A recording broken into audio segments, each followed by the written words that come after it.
ನಮಸ್ಕಾರ. ನಮ್ಮ ಧನುರ್ಮಾಸ ಸತ್ಸಂಗದ 37ನೇ ದಿನ ರಾಮಾಯಣ ಸತ್ಸಂಗಕ್ಕೆ ಸ್ವಾಗತ. ಲಕ್ಷ್ಮೀನಾಥ ಸಮಾರಂಭಾಂ ನಾಥಯಾಮುನ ಮಧ್ಯಮಾಂ ಅಸ್ಮದಾಚಾರ್ಯ ಪರ್ಯಂತಾಂ ವಂದೇ ಗುರುಪರಂಪರಾಂ. ಯೋ ನಿತ್ಯಮಚ್ಯುತ ಪದಾಂಬುಜಯುಗ್ಮರುಗ್ಮ ವ್ಯಾಮೋಹತಸ್ತದಿತರಾಣಿ ತೃಣಾಯ ಮೇನೆ. ಅಸ್ಮದ್ಗುರೋರ್ಭಗವತೋಸ್ಯ ದಯೈಕ ಸಿಂಧೋಃ ರಾಮಾನುಜಸ್ಯ ಚರಣೌ ಶರಣಂ ಪ್ರಪದ್ಯೆ. आपदामपहर्तारं दातारं सर्वसम्पदां लोकाभिरामं श्रीरामं भूयो भूयो नमाम्यहम्. यत्र यत्र रघुनाथकीर्तनं तत्र तत्र कृतमस्तकाञ्जलिं बाष्पवारी परिपूर्णलोचनं मारुतिं नमत राक्षसान्तकं. पूजन्तं राम रामेति मधुरं मधुराक्षरम् आरुह्य कविताशाखां वन्दे वाल्मीकिकोकिलम्. वेदवेद्ये परे पुंसि जाते दशरथात्मजे ವೇದಪ್ರಾಚೇತ ಸಾದಾಸೀದ್ ಸಾಕ್ಷಾತ್ ರಾಮಾಯಣಾತ್ಮನ. ಪ್ರಭು ಶ್ರೀರಾಮಚಂದ್ರ ಮತ್ತು ಆಚಾರ್ಯರ ಚರಣಗಳಲ್ಲಿ ವಂದಿಸ್ತಾ ಇವತ್ತಿನ ವಿಷಯ ನೋಡೋಣ. ನಿನ್ನೆ ಸತ್ಸಂಗದಲ್ಲಿ ನಾವು ನೋಡಿದ್ವಿ ಹೇಗೆ ಜಾಂಬವಂತ ಹನುಮಂತನಿಗೆ ಅವನಲ್ಲಿ ಇರೋ ಶಕ್ತಿಯ ಬಗ್ಗೆ ಒಂದು ನೆನಪು ಮಾಡಿದಾಗ ಹನುಮಂತ ಇವಾಗ ರೆಡಿಯಾಗಿ ನಿಂತಿದ್ದಾನೆ. ಸರಿ, ನಾನು ಹಾರ್ ಹೋಗ್ತೀನಿ, ಸಮುದ್ರ ದಾಟ್ತೀನಿ, ಲಂಕೆಗೆ ಹೋಗ್ತೀನಿ, ಸೀತೆಯನ್ನ ಅಲ್ಲಿ ಹುಡ್ಕೊಂಡು ಬರ್ತೀನಿ ಅಂತ ಸಿದ್ಧನಾಗಿ ನಿಂತಿದ್ದಾನೆ. ಈ ಸಮಯದಿಂದ ಇಲ್ಲಿಂದ ಈಗ ಯಾವಾಗ ಹನುಮಾನ್ ಮಹೇಂದ್ರಗಿರಿ ಪರ್ವತದಿಂದ ಅವನು ಹೋಗ್ತಾನಲ್ಲ, ಇಲ್ಲಿಂದ ಸುಂದರಕಾಂಡ ಅನ್ನೋ ಕಾಂಡ ಸ್ಟಾರ್ಟ್ ಆಗುತ್ತೆ, ಪ್ರಾರಂಭ ಆಗುತ್ತೆ. ಇದನ್ನ ಆಚಾರ್ಯರು ಈ ಇಡೀ ರಾಮಾಯಣದಲ್ಲೇ ತುಂಬಾ ಮುಖ್ಯವಾದ ಭಾಗ ಅಂತ ಹೇಳ್ತಾರೆ. ಈ ಒಂದು ನಮ್ಗೆ ಸಮಯ ಇಲ್ಲ, ನಾವು ಇಡೀ ಸಂಪೂರ್ಣ ರಾಮಾಯಣವನ್ನ ಓದೋ ಅಷ್ಟು ಕೇಳೋ ಅಷ್ಟು ನಮಗೆ ಸಮಯ ಇಲ್ಲ ಅಂದ್ರೆ ಕೇವಲ ಈ ಸುಂದರಕಾಂಡವನ್ನ ಮಾತ್ರ ನಾವು ಪಾರಾಯಣ ಮಾಡಿದ್ರೆ, ಇದನ್ನ ಮಾತ್ರ ನಾವು ಅಭ್ಯಾಸ ಮಾಡಿದ್ರೆ, ಇದನ್ನ ಮಾತ್ರ ನಾವು ಕೇಳಿಸ್ಕೊಂಡ್ರು ಕೂಡ ಇಡೀ ರಾಮಾಯಣವನ್ನ ಕೇಳಿದ್ರೆ ಏನ್ ಫಲ ಸಿಗುತ್ತಲ್ಲ, ಈ ಬರೀ ಈ ಸುಂದರಕಾಂಡ ಒಂದನ್ನ ಮಾತ್ರ ನಾವು ಪಾರಾಯಣ ಮಾಡಿದ್ರೆ ಅದ್ ನಮಗ್ ಫಲ ಸಿಗುತ್ತೆ ಅಂತ ಹೇಳ್ತಾರೆ. ಸೊ ಈ ಕಾಂಡದಲ್ಲಿ ಮೊದಲನೇ ಶ್ಲೋಕದಲ್ಲಿ ವಾಲ್ಮೀಕಿಯರು ವರ್ಣನೆ ಮಾಡ್ತಾರೆ ಯಾವ ತರ ಹನುಮಂತ ಅಲ್ಲಿ ನಿಂತಿದ್ದ ಅಂತ. ತಥೋ ರಾವಣ ನೀತಾಯಾಹ ಸೀತಾಯಾಹ ಶತ್ರುಕರ್ಷಣಃ ಏಷ ಪದಮನ್ವೇಷ್ಟುಂ ಚಾರಣಾಚರಿತೆ ಪಥಿ. ಹನುಮಂತ ಈ ಯಾರು ಎಲ್ಲಾ ಶತ್ರುಗಳನ್ನು ನಾಶ ಮಾಡುವಂತ ಹನುಮಂತ ಅವನೇನ್ ಅನ್ಕೊಂಡಿದ್ದಾನೆ, ಇವಾಗ ಈ ಚಾರಣರು ಸಿದ್ಧರು ಅವರೆಲ್ಲ ಹೋಗೋ ಮಾರ್ಗದಿಂದ, ಆಕಾಶ ಮಾರ್ಗದಿಂದ ನಾನಿವಾಗ ಹೊರಟಿದ್ದೀನಿ, ಅಲ್ಲಿ ನಾನು ಹೋಗ್ಬಿಟ್ಟು ಸೀತೆಯನ್ನ ಹುಡುಕ್ತೀನಿ. ಯಾವ ಸೀತೆ? ರಾವಣ ಯಾವ ಸೀತೆಯನ್ನ ಅಪಹರಣ ಮಾಡಿದ್ನಲ್ಲ ಆ ಸೀತೆಯನ್ನ ನಾನು ಅಲ್ಲಿ ಹೋಗಿ ಹುಡ್ಕೊಂಡು ಬರ್ತೀನಿ ಅಂತ ಆ ಒಂದು ನಿಶ್ಚಯ ಮಾಡಿ ಅಲ್ಲಿ ಹನುಮಂತ ಸಿದ್ಧನಾಗಿ ನಿಂತಿದ್ದಾನೆ. ಈಗ ಏನ್ ಮಾಡ್ತಾನೆ ಆಂಜನೇಯ? ಅವನ ತುಂಬಾ ಒಂದು ವಿಶಾಲವಾದ ರೂಪವನ್ನ ತಾಳ್ತಾನೆ. ಭೂಮಿ ಮೇಲೆ ಅವನ ಕಾಲನ್ನ ಒತ್ತಿ ಎನರ್ಜಿ, ಅವನ್ಗೆ ಫೋರ್ಸ್ ಬರ್ಬೇಕಲ್ಲ ಹಾರಕ್ಕೆ, ಆ ತರ ನಿಂತಿರ್ತಾನೆ. ಆ ಸಮಯದಲ್ಲಿ ಅವನು ಅಲ್ಲಿಂದ ಜೋರಾಗಿ ಹಾರಿದಾಗ ಅಲ್ಲಿ ಇದ್ದಿದ್ ಆ ಪರ್ವತದ ಮೇಲೆ ಇದ್ದಿದ್ ಗಿಡಗಳು ಮರಗಳು ಎಲ್ಲ ಮೇಲೆ, ಇವನ್ ಹೇಗೆ ಆಂಜನೇಯ ಆಕಾಶದ ಮೇಲ್ಗಡೆಗೆ ಅವನ್ ಹೋದ್ನಲ್ಲ ಆ ತರ ಈ ಎಲ್ಲಾ ಮರಗಳು ಗಿಡಗಳು ಕೂಡ ಅವನ ಜೊತೆ ಸ್ವಲ್ಪ ದೂರ ಹೋಯ್ತಂತೆ. ಆಮೇಲೆ ಅವ್ರ ಪುಷ್ಪ ಎಲ್ಲ ಕೆಳಗ್ ಬಿತ್ತು, ಆ ಮರಗಳೆಲ್ಲಾನು ನಿಧಾನ ಕೆಳಗ್ ಬಿದ್ದು. ಇದು ಯಾವ ತರ ಇದೆ ಅಂದ್ರೆ ವಾಲ್ಮೀಕಿ ಹೇಳ್ತಾರೆ, ನಾವು ಮನೆಯಿಂದ ಹೊರಟ್ರೆ ನಮ್ಮ ಆಪ್ತ ಮಿತ್ರರೆಲ್ಲರೂ ನಮ್ ಜೊತೆ ಬಂದು ಸ್ವಲ್ಪ ದೂರ ನಮ್ಮನ್ನ ಕಳ್ಸಕ್ ಬರ್ತಾರಲ್ಲ, ಆಮೇಲೆ ಅವ್ರು ಪುನಃ ಅವ್ರ ಮನೆಗೆ ವಾಪಸ್ ಹೋಗ್ತಾರಲ್ಲ, ಅದೇ ತರ ಆಂಜನೇಯ ಈಗ ಹಾರಕ್ ಶುರು ಮಾಡಿದಾಗ ಅವನ ಜೊತೆ ಸ್ವಲ್ಪ ದೂರ ಈ ಗಿಡ ಮರ ಹೂವ ಎಲ್ಲ ಹೋಯ್ತು, ಮತ್ತ ಆಮೇಲೆ ವಾಪಸ್ ಬಂತು ಅಂತ ಹೇಳ್ತಾರೆ. ಸರಿ, ಈಗ ಅವನ್ ಹೊರಟಿದ್ದಾನೆ ಹನುಮಂತ. ಆಗ ಅವನ್ ಏನ್ ಒಂದ್ ಪ್ರತಿಜ್ಞೆ ಮಾಡ್ಕೊಂಡು ಹೋಗ್ತಾನೆ, ಅವನ್ ಏನ್ ಒಂದ್ ಸಂಕಲ್ಪ ಮಾಡ್ಕೊಂಡು ಹೋಗ್ತಾನೆ ಅಂದ್ರೆ, ಯಥಾ ರಾಘವ ನಿರ್ಮುಕ್ತಃ ಶರ ಶ್ವಸನ ವಿಕ್ರಮಃ ಗಚ್ಚೇತ್ ತದ್ವಗಮಿಷ್ಯಾಮಿ ಲಂಕಾಂ ರಾವಣ ಪಾಲಿತಾಂ ನಹಿ ದ್ರಕ್ಷ್ಯಾಮಿ ಯದಿ ತಾಂ ಲಂಕಾಯಾಂ ಜನಕಾತ್ಮಜಾಂ ಅನೇನೈವ ಹಿ ವೇಗೇನ ಗಮಿಷ್ಯಾಮಿ ಸುರಾಲಯಂ ಯದಿ ವಾ ತ್ರಿದಿವೇ ಶೀತಾಂ ನ ದ್ರಕ್ಷ್ಯಾಮ್ಯಕೃತಶ್ರಮಃ ಬದ್ಧ್ವಾ ರಾಕ್ಷಸ ರಾಜಾನಾಂ ಆನಯಿಷ್ಯಾಮಿ ರಾವಣಂ ಸರ್ವಥಾ ಕೃತಕಾರ್ಯೋಹಂ ಏಷ್ಯಾಮಿ ಸಹ ಸೀತೆಯ ಆನಯಿಷ್ಯಾಮಿ ವಾ ಲಂಕಾಂ ಸಮುತ್ಪಾಟ್ಯ ಸರಾವಣಾಂ ಅಂತ ಹೇಳ್ತಾನೆ. ನಾನು ಈಗ ಯಾವ ತರ ರಾಮನ ಬಿಲ್ಲಿಂದ ಬಿಟ್ಟಿರೋ ಬಾಣ ಸ್ಪೀಡಾಗಿ ಹೋಗುತ್ತಲ್ಲ, ಅದೇ ವೇಗದಿಂದ ನಾನಿವಾಗ ಹೋಗ್ತೀನಿ. ನಾನು ಲಂಕೆಗೆ ಹೋಗ್ತೀನಿ. ಆ ರಾವಣ ಆಳ್ತಾ ಇರೋ ಆ ಲಂಕೆಗೆ ಹೋಗ್ತೀನಿ. ವಾಯು ವೇಗದಲ್ಲಿ ನಾನು ಹೋಗ್ತೀನಿ. ಅಲ್ಲಿ ಹೋಗ್ಬಿಟ್ಟು ನನ್ಗೇನಾದ್ರೂ ಅಲ್ಲಿ ಜಾನಕಿ, ಜನಕನ ಮಗಳು ಸೀತೆ ಕಾಣಿಸ್ಲಿಲ್ಲ ಅಂದ್ರೆ, ಅದೇ ವೇಗದಿಂದ ನಾನು ಸ್ವರ್ಗಕ್ಕೆ ಹೋಗ್ತೀನಿ. ಸುರಾಲಯ, ದೇವರ ವಾಸ ಎಲ್ಲಿದೆಯೋ ಆ ಸ್ವರ್ಗಕ್ಕೆ ಹೋಗ್ತೀನಿ. ಅಲ್ಲೂ ಹುಡುಕ್ತೀನಿ.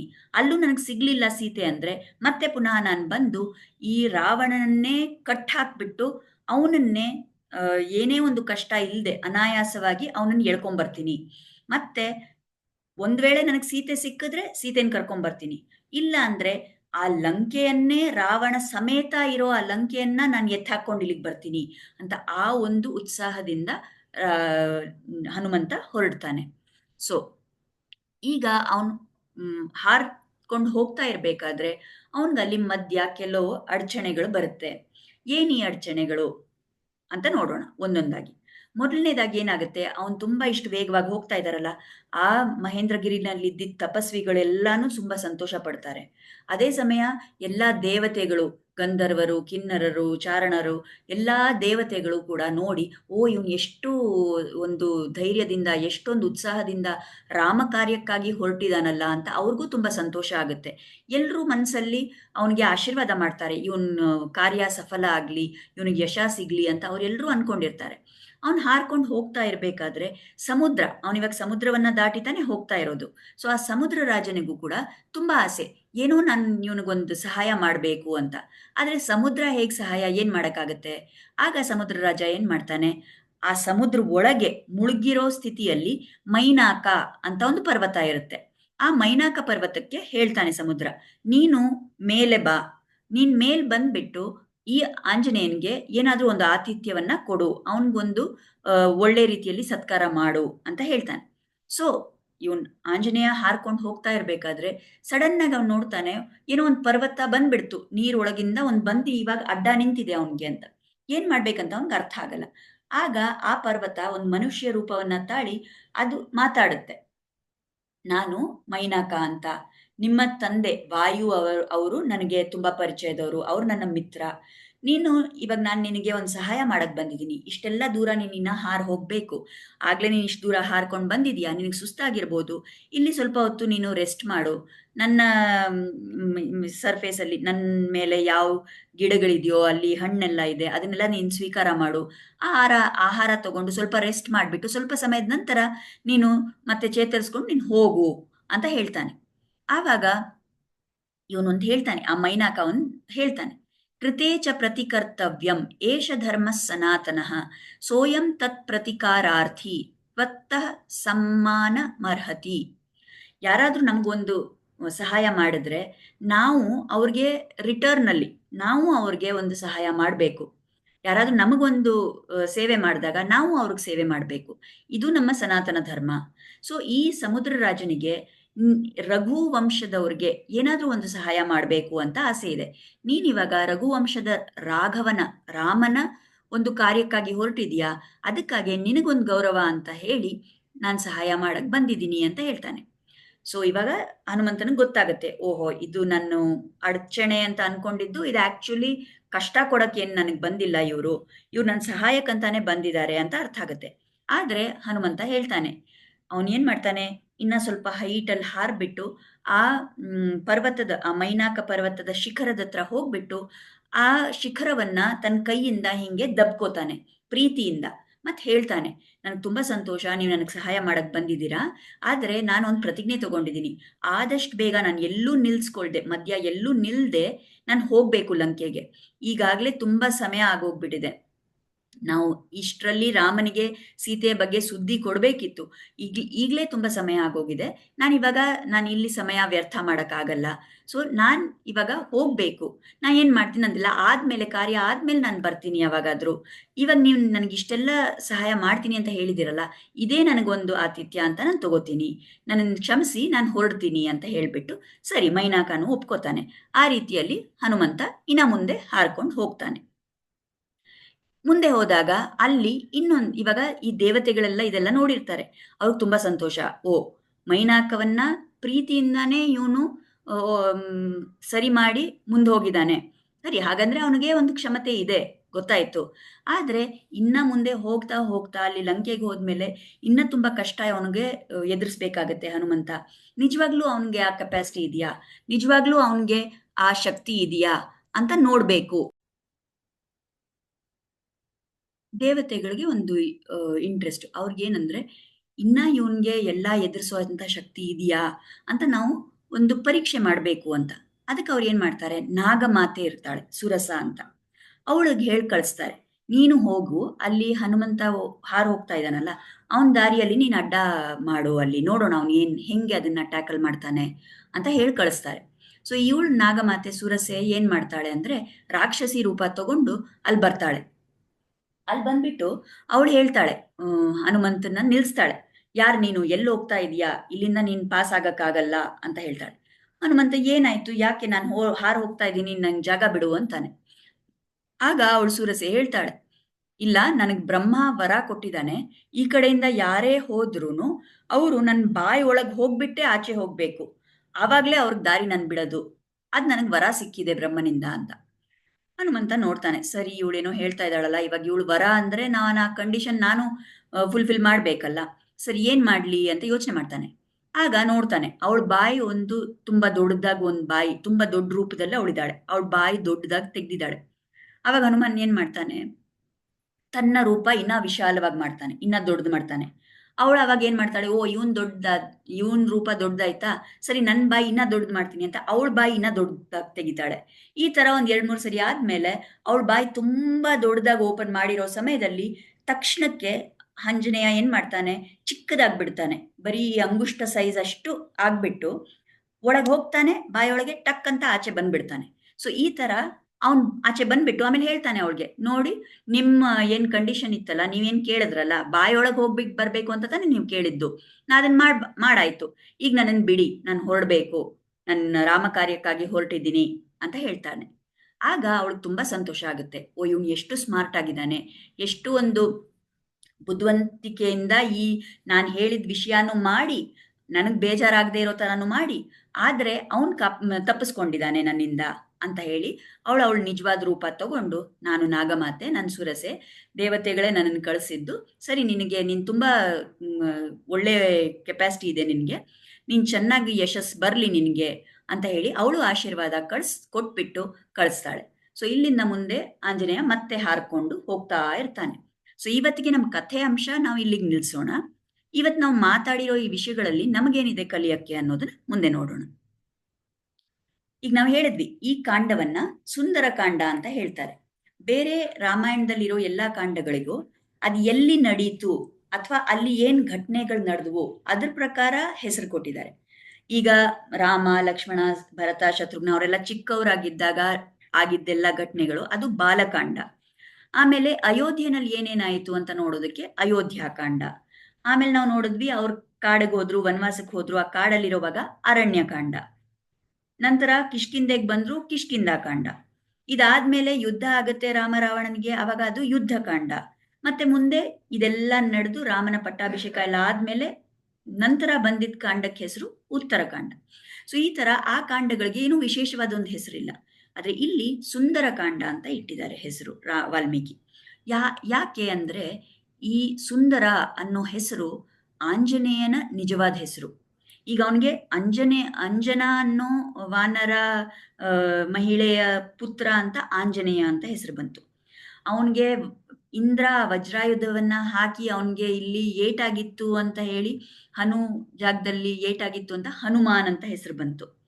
ಆದ್ರೆ ಈ ಹೆಸರು ಅವನು ಹುಟ್ಟಿದಾಗ ಅವನು ತುಂಬಾ ಸುಂದರವಾದ ಮಗು ಆಗಿರೋದ್ರಿಂದ ಅವರಮ್ಮ ಅಂಜನಾ ದೇವಿ ಅವನ್ಗೆ ಸುಂದರ ಅಂತಾನೆ ಹೆಸರಿಟ್ಟಿದ್ದು.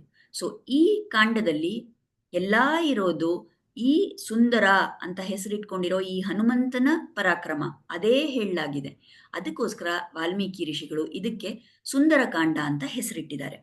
ಇಲ್ಲಿ ಆಚಾರ್ಯರು ಹೇಳ್ತಾರೆ, ಸುಂದರೇ ಸುಂದರೋ ರಾಮಃ, ಸುಂದರೇ ಸುಂದರಿ ಕಥಾ, ಸುಂದರೇ ಸುಂದರಿ ಸೀತಾ, ಸುಂದರೇ ಸುಂದರಂ ವನಂ, ಸುಂದರೇ ಸುಂದರಂ ಕಾವ್ಯಂ, ಸುಂದರೇ ಸುಂದರೋ ಕಪಿಃ, ಸುಂದರೇ ಸುಂದರಂ ಮಂತ್ರಂ, ಸುಂದರೇ ಕಿಮ್ನ ಸುಂದರಂ.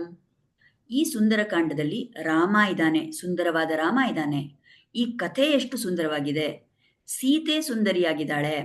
ಈ ವನ, ಅವಳು ಎಲ್ಲಿರ್ತಾಳಲ್ಲ ಅಶೋಕವನ, ಅದೆಷ್ಟು ಸುಂದರವಾಗಿದೆ. ಈ ಕಾವ್ಯ, ಈ ಕಾಂಡದಲ್ಲಿ ಬರೆದಿರೋ ವಾಲ್ಮೀಕಿಯವರ ಕಾವ್ಯ ತುಂಬಾ ಶ್ರೇಷ್ಠವಾಗಿದೆ. ಸೊ ಅದು ಸುಂದರವಾಗಿದೆ. ಈ ಕಪಿ, ಇವನ್ ಆಂಜನೇಯ ವಾನರ, ಅವನು ಎಷ್ಟು ಸುಂದರವಾಗಿದ್ದಾನೆ. ಇಲ್ಲಿ ಏನ್ ಸುಂದರ ಇಲ್ಲ ಈ ಸುಂದರಕಾಂಡದಲ್ಲಿ ಅಂತ ಕೇಳ್ತಾರೆ. ಇನ್ನೊಂದು ವಿಷಯ ಹೇಳೋದು ಆಚಾರ್ಯರು ತುಂಬಾ ಮುಖ್ಯವಾಗಿ, ನಮಗೊಂದು ಧೈರ್ಯ ಕೊಡುವಂಥ ವಿಷಯ ಏನಂದ್ರೆ, ನಾವು ಹೇಳಿದ್ವಲ್ಲ ಮೊದಲನೇ ಶ್ಲೋಕ ಈ ಸುಂದರಕಾಂಡದಲ್ಲಿ ಇರೋದು ಅಂತ. ಅಲ್ಲಿ ಏನ್ ಹೇಳ್ತಾರೆ, ರಾಮನಿಂದ ಆ ಒಂದು ಉಂಗುರ ತಗೊಂಡು ಈ ಹನುಮಂತ ಚಾರಣರು ಹೋಗೋ ದಾರಿಯಲ್ಲಿ ಹೋಗಿ, ಆಕಾಶ ಮಾರ್ಗದಿಂದ ಹೋಗಿ ರಾವಣ ಅಪಹರಣ ಮಾಡ್ಕೊಂಡಿರೋ ಸೀತೆಯನ್ನ ಹುಡ್ಕಕ್ ಹೋದ ಅಂತ ಹೇಳ್ತೀವಲ್ಲ. ಅಲ್ಲಿ ಆಚಾರ್ಯರು ಹೇಳ್ತಾರೆ, ಅಲ್ಲಿ ಒಂದು ತುಂಬಾ ಆಳವಾದ ಒಂದು ಅರ್ಥ ಇದೆ ಅಂತ. ಇಲ್ಲಿ ಏನ್ ಹೇಳ್ತಾರೆ, ಸೀತೆ ಜೀವಾತ್ಮ ರೋಲ್ ತಗೊಂಡಿದ್ದಾಳೆ. ಆ ಆತ್ಮದ ಪಾತ್ರ, ನಮ್ಮ ಶರೀರದೊಳಗಿರೋ, ಈ ಮನುಷ್ಯ ಜನ್ಮ ಇರುವಾಗ ನಮ್ಗೆ ಆ ಶರೀರದೊಳಗಿರೋ ಆತ್ಮ, ಆ ಜೀವಾತ್ಮದ ಪಾತ್ರವನ್ನ ಸೀತೆ ತಗೊಂಡಿದ್ದಾಳೆ. ರಾವಣ ಅಂದ್ರೆ ಏನು? ರಾವಣ ಅಂದ್ರೆ ಅಜ್ಞಾನ. ಈಗ ರಾವಣ ಸೀತೆಯನ್ನ ಅಪಹರಣ ಮಾಡ್ಕೊಂಡು ಹೋದ ಅಂದ್ರೆ ಏನು? ಈ ಜೀವಾತ್ಮ ಅಜ್ಞಾನದಲ್ಲಿ ಸೆರೆ ಆಗ್ಬಿಟ್ಟಿದ್ದಾನೆ, ಮುಳುಗೋಗ್ಬಿಟ್ಟಿದ್ದಾನೆ. ಈಗ ಈ ಸೀತೆಯನ್ನ ರಾವಣನಿಂದ ವಾಪಸ್ ಕರ್ಕೊಂಡು ಬರಬೇಕು ಅಂದ್ರೆ, ಅವಳಿಗೆ ಸ್ವತಂತ್ರ ಕೊಡಬೇಕು ಅಂದ್ರೆ ಯಾರು ಮಾಡಬೇಕು ಆ ಕಾರ್ಯವನ್ನ? ಈ ಆತ್ಮವನ್ನ ಅವಿದ್ಯೆಯಿಂದ, ಅಜ್ಞಾನದಿಂದ ಹೊರಗೆ ಕರ್ಕೊಂಡು ಬರಬೇಕು ಅಂದ್ರೆ ಯಾರ ಕಾರ್ಯ ಮಾಡೋದು? ಕೇವಲ ಆಚಾರ್ಯ, ಕೇವಲ ಗುರು. ಸೊ ಇಲ್ಲಿ ಯಾರು ಬಂದಿದ್ದಾರೆ? ರಾಮ, ಭಗವಂತನ ಸ್ವರೂಪ. ಸೊ ರಾಮನಿಂದ ಆ ಉಂಗುರ ತಗೊಂಡು ಆಂಜನೇಯ ಬಂದಿದ್ದಾನೆ. ಸೊ ದೇವರಿಂದ ಒಂದು ಪರ್ಮಿಷನ್, ಒಂದು ಅನುಮತಿ ತಗೊಂಡು ಆಚಾರ್ಯರು ಬರ್ತಾರೆ. ಯಾವ ಮಾರ್ಗದಲ್ಲಿ ಬರ್ತಾರೆ? ಅವರಿಗಿಂತ ಮುಂಚೆ ಇದ್ದಿದ್ದ ಆಚಾರ್ಯರು, ಪೂರ್ವಾಚಾರ್ಯರು ಯಾವ ಒಂದು ಮಾರ್ಗದಲ್ಲಿ ಹೋಗಿರ್ತಾರಲ್ಲ, ಅದೇ ಮಾರ್ಗದಿಂದ ಬಂದಿರ್ತಾರೆ. ಸೊ ಭಗವಂತನಿಂದ ಅನುಮತಿ ಪಡೆದು ಆಚಾರ್ಯರು ಅವರ ಪೂರ್ವಾಚಾರ್ಯರು ಹೋಗಿರೋ ದಾರಿಯಲ್ಲಿ ಬಂದು ಈ ಅವಿದ್ಯೆಯಿಂದ ಜೀವಾತ್ಮವನ್ನ ಬಿಡುಗಡೆ ಮಾಡ್ತಾರೆ. ಸೊ ನಮ್ಮ ಜೀವನದಲ್ಲೂ ನಾವು ಕೂಡ ಈ ಅವಿದ್ಯೆಯಲ್ಲಿ ಮುಳುಗೋಗಿದ್ದೀವಿ, ನಾವು ಅಜ್ಞಾನದಲ್ಲಿದ್ದೀವಿ. ನಮ್ಮ ನಿಜವಾದ ಸ್ವರೂಪ ಏನು ಅಂತ ನಮಗೆ ಅರಿವಿರಲ್ಲ. ನಾವು ಈ ಪಂಚಜ್ಞಾನೇಂದ್ರಿಯ, ಪಂಚಕರ್ಮೇಂದ್ರಿಯ, ಈ ಮನಸ್ಸು, ಬುದ್ಧಿ, ಅದು ನಮ್ಮನ್ನು ಎಲ್ಲೆಲ್ಲಿ ಈ ಸಂಸಾರದ ಸಾಗರದೊಳಗೆ ಮುಳುಗು ಹಾಕ್ಸುತ್ತಲ್ಲ, ಅಲ್ಲೆಲ್ಲ ನಾವು ಬಿದ್ದಿದ್ದೀವಿ. ಆ ಅಜ್ಞಾನದಲ್ಲಿ ನಾವು ಇದ್ದೀವಿ. ಯಾರು ನಮ್ಮನ್ನ ಬಿಡುಗಡೆ ಮಾಡೋದು? ಭಗವಂತನ ಕೃಪೆಯಿಂದ ಆಚಾರ್ಯರು ಬಂದು ನಮ್ಮನ್ನ ಇಲ್ಲಿಂದ ಬಿಡುಗಡೆ ಮಾಡ್ತಾರೆ. ಸೊ ಆಚಾರ್ಯ ರೂಪದಲ್ಲಿ ಆಂಜನೇಯ, ಹನುಮಂತ ಬಂದಿದ್ದಾನೆ. ಅದಕ್ಕೆ ಹೇಳ್ತಾರೆ, ಈ ಸುಂದರಕಾಂಡವನ್ನ ಯಾರು ಕೇಳ್ತಾರಲ್ಲ, ಇಲ್ಲಿ ತನಕ ಅವ್ರಿಗೆ ಅವ್ರ ಜೀವನದಲ್ಲಿ ಗುರುಗಳು ಇಲ್ಲ ಅಂತ ಪರಿಸ್ಥಿತಿಯಲ್ಲಿ ಸುಂದರಕಾಂಡ ಶ್ರವಣ ಮಾಡಿದಾಗ, ಸುಂದರಕಾಂಡ ಪಾರಾಯಣ ಮಾಡಿದಾಗ ಅವ್ರಿಗೆ ಕೂಡಲೇ ತುಂಬ ಬೇಗ ಅವ್ರ ಜೀವನದಲ್ಲಿ ಗುರುಗಳು ಸಿಗ್ತಾರೆ, ಆಚಾರ್ಯರು ಸಿಗ್ತಾರೆ ಅಂತ ಹೇಳ್ತಾರೆ. ಸೊ ಇದರಲ್ಲಿ ನಾವು ತುಂಬಾ ಧೈರ್ಯ ತಗೋಬೇಕು. ನಮಗೆ ಯಾರಿಗಾದ್ರೂ ನಮ್ಗೆ ಗುರು ಇಲ್ಲ, ನಮ್ಗೆ ಆಚಾರ್ಯರಿಲ್ಲ ಅಂತ ಅನಿಸ್ತಾ ಇದ್ರೆ, ಇವಾಗ ನಾವು ಈ ಸುಂದರಕಾಂಡ ಕೇಳ್ತಾ ಇದ್ದೀವಲ್ಲ, ಇದರಿಂದ ಖಂಡಿತ ನಮ್ಮ ಮೇಲೆ ಭಗವಂತನ ಕೃಪೆಯಾಗಿ ಆಚಾರ್ಯರನ್ನ ಅವ್ರು ಕಳಿಸ್ಕೊಡ್ತಾರೆ. ಅದನ್ನ ನಾವು ಜ್ಞಾಪಕ ಇಟ್ಕೋಬೇಕು. ಸರಿ, ಕಂಬರಾಮಾಯಣದಲ್ಲಿ ಇನ್ನೊಂದು ತುಂಬಾ ಸುಂದರವಾದ ಒಂದು ವಿಷಯ ಹೇಳ್ತಾರೆ ಕಂಬರು. ಅವ್ರೇನ್ ಹೇಳ್ತಾರಂದ್ರೆ, ಈ ಆಂಜನೇಯ ಇವಾಗ ಲಂಕೆಗೆ ಹೋದ್ನಲ್ಲ, ಆಗ ಅವನಿಗೆ ಪಂಚಮಹಾಭೂತಗಳ ಸಹಾಯ ಇತ್ತು. ಪಂಚಮಹಾಭೂತಗಳು ಅವನಿಗೆ ಬಂದು ಸೇವೆ ಮಾಡಿದ್ವು ಅಂತ ಹೇಳ್ತಾರೆ. ಯಾವ ರೀತಿಯಲ್ಲಿ ಇದು? ಏನಿದು ಪಂಚಮಹಾಭೂತ ಅಂದ್ರೆ? ಪೃಥ್ವಿ, ಆಪ, ತೇಜ, ವಾಯು, ಆಕಾಶ. ಸೊ ಈ ಪಂಚತತ್ವಗಳು, ಪಂಚಮಹಾಭೂತಗಳು. ಹೇಗೆ ಇದು? ಎಲ್ಲಿ ನಾವು ನೋಡ್ಬೋದು ಅಂದ್ರೆ, ಈಗ ಹನುಮಾನ್ ಬಂದ್ಬಿಟ್ಟು ವಾಯುಪುತ್ರ. ಸೊ ಅಲ್ಲಿ ವಾಯು ತತ್ವ ಬಂತು, ಕರೆಕ್ಟಾ? ನೆಕ್ಸ್ಟ್ ಹನುಮಾನ್ ಹೆಂಗ್ ಹೋಗ್ತಾ ಇದ್ದಾನೆ? ಸಮುದ್ರವನ್ನ ದಾಟ್ಕೊಂಡು ಹೋಗ್ತಾ ಇದ್ದಾನೆ. ಸೊ ಸಮುದ್ರ ಅಂದ್ರೆ ನೀರು, ಅದು ಆಪತತ್ವ. ಆಮೇಲೆ ಅವನು ಯಾವ ಮಾರ್ಗದಿಂದ ಹೋಗ್ತಾ ಇದ್ದಾನೆ? ಆಕಾಶದಿಂದ ಹೋಗ್ತಾ ಇದ್ದಾನೆ. ಸೊ ಅಲ್ಲಿ ಆಕಾಶ ತತ್ವ ಬಂತು. ಅಲ್ಲಿ ಹೋದ್ಮೇಲೆ ಅವನು ಯಾರನ್ನ ಮೀಟ್ ಮಾಡ್ತಾನೆ? ಇವಾಗ ಯಾರನ್ನ ನೋಡಕ್ ಹೋಗ್ತಾ ಇದ್ದಾನೆ? ಸೀತೆಯನ್ನ. ಸೀತೆ ಎಲ್ಲಿಂದ ಬಂದಿದ್ದು? ಭೂಮಿ ದೇವಿಯಿಂದ ಬಂದಿದ್ಲು. ಸೊ ಅಲ್ಲಿ ಪೃಥ್ವಿ ತತ್ವ ಬಂತು. ಆಮೇಲೆ ಸೀತೆಯನ್ನ ಭೇಟಿ ಮಾಡಿ ರಾವಣನ್ನೆಲ್ಲ ನೋಡಿ ಎಲ್ಲ ಆಗ್ಬೇಕು ಅಂತ ಹೇಳಿ, ಆ ಸಮಯದಲ್ಲಿ ಕಡೆಗೆ ಹೊರಡ್ಬೇಕು, ಇನ್ನೇನು ರಾಮನ ಹತ್ರ ವಾಪಸ್ ಬರಬೇಕು ಅನ್ನೋ ಸಮಯದಲ್ಲಿ ಅವನೇನ್ ಮಾಡ್ತಾನೆ ಆಂಜನೇಯ, ಅಲ್ಲಿ ಬೆಂಕಿ ಹಚ್ಬಿಡ್ತಾನೆ. ಸೊ ಅಲ್ಲಿ ಅಗ್ನಿ ತತ್ವನೂ ಬಂತು. ಸೊ ಆಚಾರ್ಯರು ಈ ಕಂಬರಾಮಾಯಣದಲ್ಲಿ ಹೇಳ್ತಾರೆ, 5 ಪಂಚಮಹಾಭೂತಗಳು ಆಂಜನೇಯನಿಗೆ ಸೇವೆ ಮಾಡೋದಕ್ಕೋಸ್ಕರ ಸೀತೆಯನ್ನ ಹುಡುಕೋದ್ರಲ್ಲಿ ಸಹಾಯ ಮಾಡಕ್ಕೆ ಪಂಚಭೂತಗಳು ಇದ್ವು ಅಂತ ಹೇಳ್ತಾರೆ. ಸರಿ, ಈಗ ನಾವು ಹೇಳಿದ್ವಲ್ಲ ಆ ಮೈನಾಕ ಅಲ್ಲಿ ಬಂದ ಅಂತ. ಆವಾಗ ಅವನೊಂದು ವಿಷಯ ಹೇಳ್ತಾನೆ, ಏನಂದ್ರೆ ಈ ಸಾಗರಕ್ಕೆ ಸಮುದ್ರ ರಾಜನಿಗೆ ಈ ರಘು ವಂಶಕ್ಕೆ ಒಂದು ಸೇವೆ ಮಾಡಬೇಕು ಅಂತ ಅನ್ಸುತ್ತೆ ಅಂತ. ಯಾತಕ್ಕೋಸ್ಕರ ಅದು ಹೇಳ್ತಾನೆ? ಯಾಕೆ ಸಮುದ್ರ ರಾಜನಿಗೆ ರಘು ವಂಶದವ್ರಿಗೆ ಸೇವೆ ಮಾಡಬೇಕು ಅಂತ? ಯಾಕೆಂದ್ರೆ ಆ ಸಾಗರ ಅಸ್ತಿತ್ವಕ್ಕೆ ಬಂದಿದ್ದೇ ಈ ರಘು ವಂಶದವರಿಂದ. ನಾವು ಕತೆ ಕೇಳಿರ್ಬೋದು, ಸಗರ ಅಂತ ಒಬ್ಬ ರಾಜ ಇದ್ದ. ಅವನ್ಗೆ ಒಬ್ಬ ಮಗ ಅಸಮಂಜಸ್ ಅಂತ ಇದ್ದ. ಇನ್ನ ಒಂದು ರಾಣಿಯಿಂದ 60,000 ಮಕ್ಕಳಿದ್ವು. ಈ ಅಸಮಂಜಸ್ ಅನ್ನೋನು ತುಂಬಾ ಕೆಟ್ಟವನು. ಅವನನ್ನ ಅವರು ಕಳಿಸ್ಬಿಟ್ರು ದೇಶದಿಂದ ಆಚೆ. ಆಮೇಲೆ ಈ ಸಗರ ರಾಜ ಒಂದು ಅಶ್ವಮೇಧ ಯಾಗವನ್ನ ಮಾಡಬೇಕು ಅಂತ ನಿರ್ಧಾರ ಮಾಡಿ, ಅಶ್ವಮೇಧ ಯಾಗ ಅಂದ್ರೆ ಏನು, ಅದನ್ನ ಮಾಡಕ್ ಮುಂಚೆ ಒಂದು ಕುದುರೆಯನ್ನ ಬಿಡ್ತಾರೆ. ಯಾರಾದ್ರೂ ಅಲ್ಲಿ ಅಡ್ಡ ಬಂದು ಆ ಕುದುರೆಯನ್ನ ಹಿಡ್ಕೊಂಡ್ರೆ ಅವ್ರು ಬಂದು ಯುದ್ಧ ಮಾಡಬೇಕು. ಇಲ್ಲ ಯಾರು ಹಿಡಿಲಿಲ್ಲ ಅಂದ್ರೆ ಆ ಕುದುರೆ ವಾಪಸ್ ಬರುತ್ತೆ. ಆಮೇಲೆ ಇವರು ಯಾಗ ಮಾಡಿ ಇವರೇ ಎಲ್ಲ ಸಾಮ್ರಾಜ್ಯಕ್ಕೂ ಅವರೇ ರಾಜ ಅಂತ ಎಲ್ರೂ ಒಪ್ಕೊಂಡಂಗೆ ಅದು ಅರ್ಥ. ಸೊ ಆ ಕುದುರೆ ಬಿಟ್ಟಾಗ ಎಲ್ಲೋ ಹೋಗುತ್ತೆ. ಅದು ಎಲ್ಲಿ ಹೋಯ್ತು ಅಂತಾನೆ ಯಾರಿಗೂ ಗೊತ್ತಾಗಲ್ಲ. ಸೊ ಯಾರು ಅದನ್ನ ಇಟ್ಕೊಂಡಿದ್ದಾರೆ ಅಂತ ಹುಡುಕ್ಬೇಕು. ಆಗ ಈ ಸಗರನ 60,000 ಮಕ್ಕಳು ಹೋಗ್ತಾರೆ ಹುಡ್ಕೊಂಡು. ಈ ಅಸಮಂಜಸ್ ಅವನ್ ಕೆಟ್ಟವನು, ಅವನನ್ನ ದೇಶದಿಂದ ಆಚೆ ಹಾಕ್ಬಿಟ್ಟಿದ್ರು ಅಂತ ಹೇಳಿದ್ವಲ್ಲ. ಆದ್ರೆ ಆ ಅಸಮಂಜಸನ್ ಮಗ ಅಂಶುಮಾನ್ ಅನ್ನೋನು ತುಂಬಾ ಒಳ್ಳೆಯವನು. ಅವನಲ್ಲಿ ಅವ್ರ ತಾತ ಸಗರನ್ ಜೊತೆ ಇದ್ದ. ಸರಿ, ಈ 60,000 ಮಕ್ಕಳೆಲ್ಲ ಹೋದ್ವಲ್ಲ ಹುಡ್ಕೊಂಡು. ಅವ್ರು ಎಲ್ಲಾ ಕಡೆ ಹೋಗ್ತಾರ, ಅವ್ರಿಗೆಲ್ಲೂ ಪೃಥ್ವಿ ಮೇಲೆ ಪೂರ್ತಿ ಹುಡುಕಿದ್ರು ಅವ್ರಿಗೆಲ್ಲೂ ಸಿಗಲ್ಲ ಆ ಕುದುರೆ. ಆಗ ಅವ್ರು ಏನ್ ಮಾಡ್ತಾರೆ, ಭೂಮಿಯನ್ನ ಅಗಿಯಕ್ ಶುರು ಮಾಡ್ತಾರೆ. ಅಲ್ಲಿ ಅಗಿಯಕ್ ಶುರು ಮಾಡಿದಾಗ ಅಲ್ಲಿರೋ ಜೀವರಾಶಿಗಳಿಗೆಲ್ಲ ತುಂಬಾ ತೊಂದರೆ ಆಗಿ, ಮನುಷ್ಯರಿಗೆ, ಪ್ರಾಣಿಗಳಿಗೆ, ಕ್ರಿಮಿಕೀಟಗಳಿಗೆ ಎಲ್ಲದಕ್ಕೂ ತೊಂದರೆ ಆಗಿ ಬ್ರಹ್ಮನಿಗೆ ಗೊತ್ತಾಗತ್ತೆ. ಸೊ ಆವಾಗ ಬ್ರಹ್ಮ ಬಂದ್ಬಿಟ್ಟು ಹಿಂಗೆಲ್ಲ ನೀವು ಅಗಿಬಾರ್ದು ಅಂತ ಹೇಳ್ಬಿಟ್ಟು ಅವರನ್ನ ಅಲ್ಲಿ ಕೆಳಗಿನ ಲೋಕಕ್ಕೆ ಹೋಗೋ ತರ ಹೇಳ್ಕೊಡ್ತಾರೆ. ಅವ್ರು ಅಲ್ಲಿ ಹೋದಾಗ ಅಲ್ಲಿ ನೋಡ್ತಾರೆ ಸಡನ್ ಆಗಿ ಅಲ್ಲಿ ಒಂದ್ ಮುನಿ ಕೂತಿದ್ದಾರೆ, ತಪಸ್ ಮಾಡ್ಕೊಂಡು ಒಬ್ರು ಮುನಿ ಕೂತಿದ್ದಾರೆ. ಅವ್ರ ಪಕ್ಕದಲ್ಲಿ ಆ ಕುದುರೆ ಇದೆ ಅಂತ. ಈ 60,000 ಮಕ್ಕಳಿದ್ರಲ್ಲ ಸಗರನ್ ಮಕ್ಕಳು, ಅವ್ರಿಗೆ ಹೇಗೆ ಅಂದ್ರೆ ಫಸ್ಟ್ ಅಗದಿದ್ದೇ ಅವ್ರ ತಪ್ಪು. ಆ ತರ ಮಾಡ್ಲೇಬಾರ್ದು. ಭೂಮಿನ ಯಾರಾದ್ರೂ ಹಂಗ ಅಗಿತಾರ, ಅದೇ ತಪ್ಪು. ಸೊ ಆಲ್ರೆಡಿ ಅವ್ರ ಪಾಪ ಕಟ್ಕೊಂಡಿದ್ರು. ಆ ಸಮಯಕ್ಕೆ ಕರೆಕ್ಟಾಗಿ ಅಲ್ಲಿ ಬಂದಾಗ ಬುದ್ಧಿ ಭ್ರಷ್ಟ ಆಗುತ್ತೆ ಅಂತ ಹೇಳ್ತೀವಲ್ಲ ವಿನಾಶದ ಸಮಯದಲ್ಲಿ, ಅದೇ ತರ ಅಲ್ಲಿ ಬಂದು ಆ ಮುನಿನ್ ನೋಡಿದಾಗ ಅವ್ರಿಗೆ ಅರ್ಥ ಆಗ್ಬೇಕು. ಯಾರಾದ್ರೂ ಮುನಿ ಹೋಗ್ಬಿಟ್ಟು ಆ ಅಶ್ವವನ್ನ ಕದ್ಕೊಂಡು ಹೋಗ್ತಾರ? ಖಂಡಿತ ಸಾಧ್ಯ ಇಲ್ಲ. ಆದ್ರೆ ಅವ್ರಿಗೆ ಅದು ಅರ್ಥ ಆಗಲ್ಲ. ಅವ್ರೇನ್ ಅನ್ಕೋತಾರೆ, ಓಹೋ ಈ ಮುನಿ, ಅವ್ರ ಕಪಿಲ ಮುನಿ, ಈ ಕಪಿಲ ಮುನಿನೇ ಇದನ್ನ ಕದ್ಕೊಂಡ್ ಬಂದಿದ್ದಾರೆ ಅಂತ ಹೇಳಿ ಅವ್ರು ಬಯ್ಯಕ್ ಶುರು ಮಾಡ್ತಾರೆ ಆ ಮುನಿನ. ಆ ಮುನಿ ಅವ್ರ ತಪಸ್ಸಿಂದ ಎಚ್ಚರ ಆಗ್ಬಿಟ್ಟು ಅವ್ರು ಕಣ್ ಬಿಡ್ತಾರೆ. ಅವ್ರ ಕಣ್ ಬಿಟ್ಟಿದ ತಕ್ಷಣ ಈ 60,000 ಮಕ್ಕಳು ಸುಟ್ಟು ಹೋಗ್ಬಿಡ್ತಾರೆ. ಅಲ್ಲೇ ಬೂದಿ ತರ ಆಗ್ಬಿಟ್ಟು ಅಲ್ಲೇ ಬಿದ್ದಿರ್ತಾರೆ. ಸರಿ, ಇವಾಗ ಅಲ್ಲಿ ಅವ್ರು ಕಾಯ್ತಾ ಇದ್ದಾರೆ ಸಗರ ಮತ್ತು ಅಂಶುಮಾನ್. ಅವ್ರಿಗೆ ಗೊತ್ತಾಗಿಲ್ಲ ಏನಾಗಿದೆ ಅಂತಾನೆ ಗೊತ್ತಾಗಿಲ್ಲ. ಫಸ್ಟ್ ಆ ಕುದುರೆ ವಾಪಸ್ ಬರ್ಲಿಲ್ಲ, ಈ 60,000 ಮಕ್ಕಳು ಹೋಗಿದ್ರು, ಅವರು ಬರ್ಲಿಲ್ವಲ್ಲ, ಏನಾಯ್ತು ಅಂತ. ಸರಿ, ಆವಾಗ ಈ ಅಂಶುಮಾನ್ ಹೇಳ್ತಾನೆ, ನಾನ್ ಹೋಗ್ತೀನಿ ಹುಡ್ಕೊಂಡು ಅಂತ. ಅವ್ನು ಹುಡ್ಕೊಂಡು ಹೋದಾಗ ಅವನಿಲ್ಲಿ ಬರ್ತಾನೆ ಕಪಿಲ ಮುನಿ ಹತ್ರ.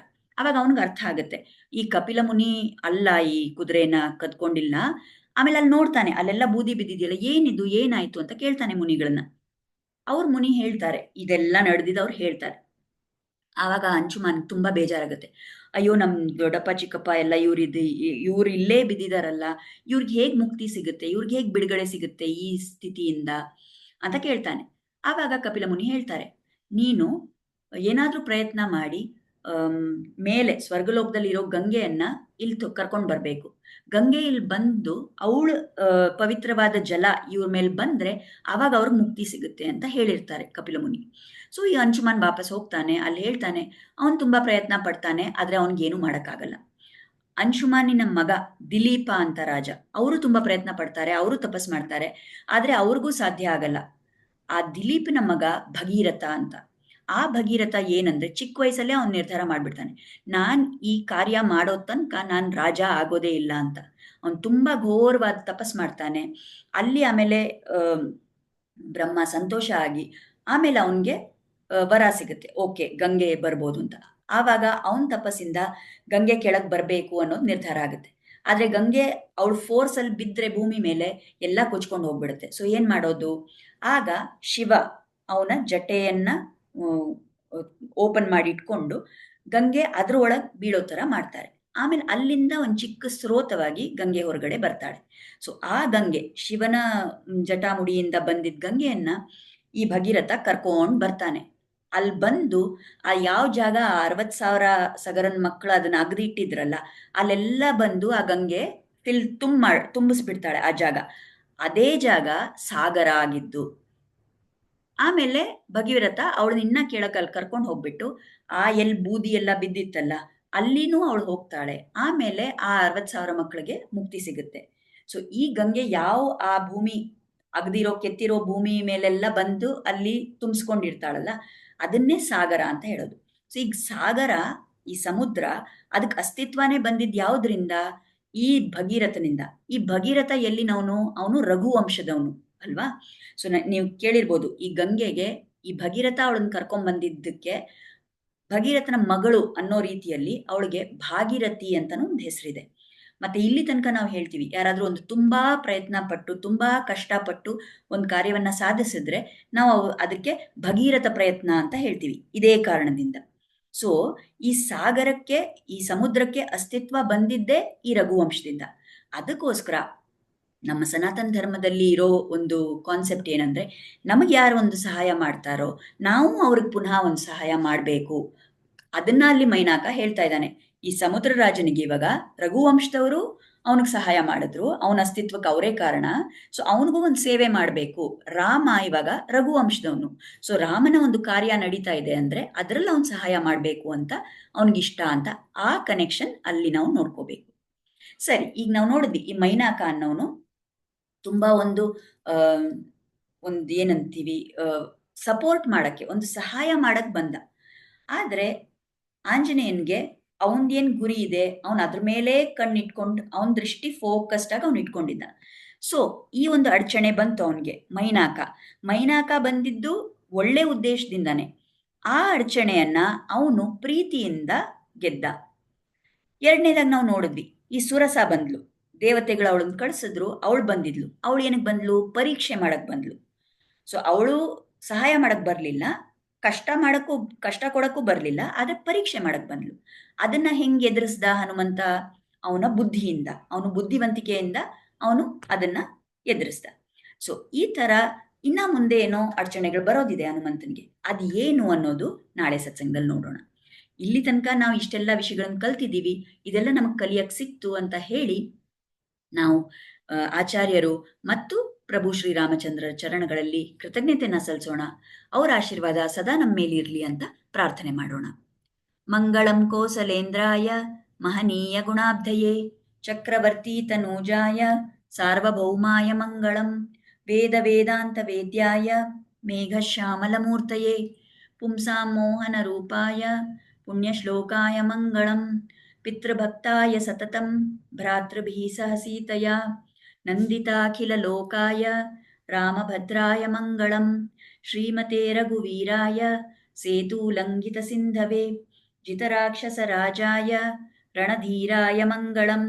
ಮಂಗಳಾಶಾಸನಪರೈರ್ಮದಾಚಾರ್ಯಃ ಪುರೋಗಮೈಃ ಸರ್ವೈಶ್ಚ ಪೂರ್ವೈರಾಚಾರ್ಯೈಃ ಸತ್ಕೃತಾಯಾಸ್ತು ಮಂಗಳಂ. ಧನ್ಯವಾದ.